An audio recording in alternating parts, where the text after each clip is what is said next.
Alors pour Paschimottanasana, la posture de pince, de flexion assise, on peut progresser en améliorant l'étirement arrière du corps. Donc pour ça, je vous propose d'utiliser une chaise. Rapprochez la chaise de votre tapis. Vous pouvez même la mettre sur le tapis, c'est plus pratique. Reculez les fesses et posez vos talons, vos chevilles sur la chaise avec un petit peu d'écart entre. Voilà. Et puis là déjà, vous allez commencer par étirer le dos en repliant la tête sur vos jambes. Si jamais ça ne passe pas, il vous suffit d'avancer les fesses, de mettre une partie plus importante au niveau du bas des jambes sur chaise et vous relâchez. Faites respirer le bas du dos. Allez-y.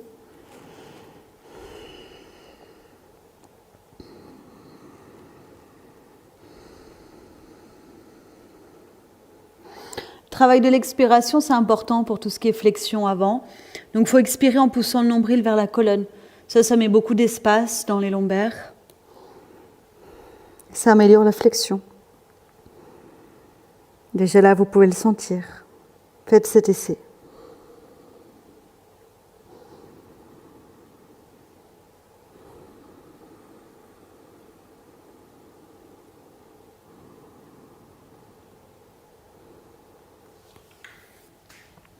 Ensuite, vous pouvez poser les jambes au sol et vous étirez. Orteil vers l'intérieur, l'autre côté, orteil vers le sol. Vous alternez des petits mouvements. Vous bougez aussi tout l'arrière des jambes, les fesses. Plus ou moins vite.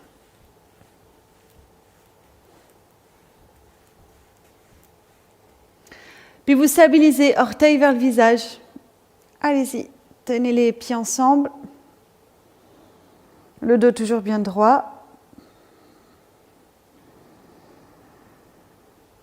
Dans l'autre direction, étirez dessus du pied.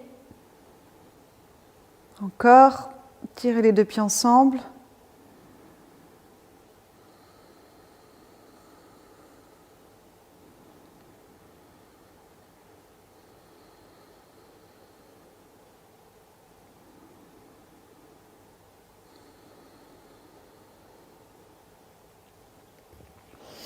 Voilà. Maintenant, rapprochez les jambes sous la chaise.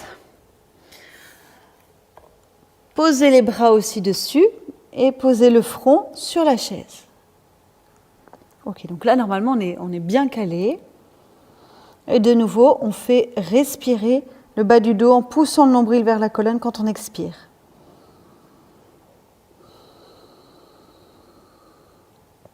Tenez bien cette expiration grâce au centre du nombril.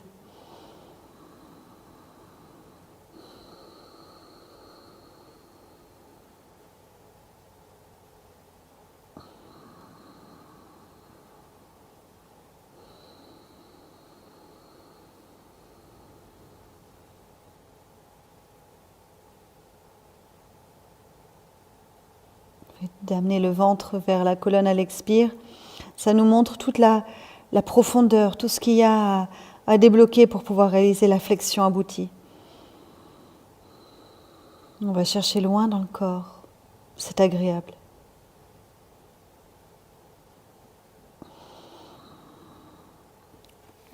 Alors après, il y a des étapes. Soit vous restez là pendant un moment, ça peut être plusieurs jours, plusieurs mois. Soit après, vous allez plus loin. Vous enlevez la chaise, mais il peut y avoir une brique à placer sur les tibias.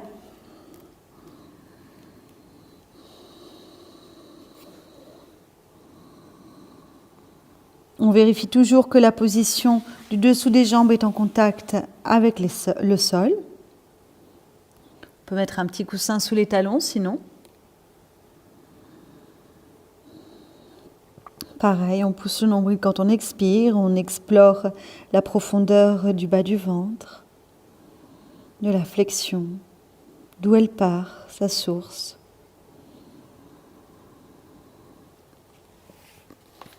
Puis on peut s'amuser à modifier la position de la brique. Par exemple, là, on va la placer entre le nombril et le sternum, avec pourquoi pas un coussin pour poser le front. Donc ça va créer une ouverture au niveau de l'espace du cœur. Et un étirement intéressant dans le milieu du dos qui est aussi à installer quand on réalise la forme aboutie de la posture.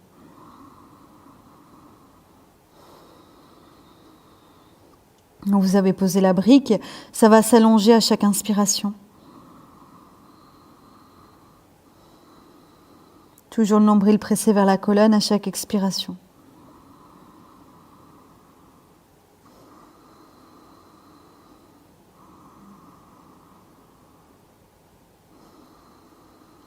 Donc là aussi, on peut rester plusieurs jours, plusieurs mois, plusieurs années.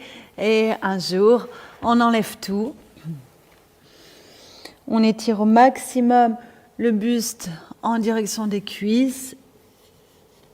On attrape ses pieds et on lâche la tête.